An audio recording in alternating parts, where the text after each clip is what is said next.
ചക്രവ്യൂഹത്തിലകപ്പെട്ട അവസ്ഥയിലാണ് ഇന്നത്തെ അധ്യാപകർ. ചെറിയ തെറ്റിന് പോലും ശിക്ഷ ഏറ്റുവാങ്ങി ശീലിച്ചവർ. നീതിബോധമുള്ള ഒരു സമൂഹത്തെ വാർത്തെടുക്കാൻ ഇറങ്ങിപ്പുറപ്പെട്ട് ചെന്നു നിൽക്കുന്നതോ അമിത സ്വാതന്ത്ര്യവും ആധുനിക സാങ്കേതിക വിദ്യയുടെ ദുരുപയോഗവും ലഹരിയുടെ സ്വാധീനവും എല്ലാം ചേർന്ന് വഷളായിക്കൊണ്ടിരിക്കുന്ന ഒരു തലമുറയുടെ നടുവിൽ അനിവാര്യമായ ഒരു ധർമ്മയുദ്ധം നയിച്ചേ പറ്റൂ.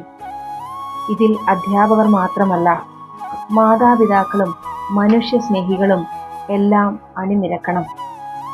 നമ്മുടെ കുട്ടികളെ കൈപിടിച്ച് കരകയറ്റണം.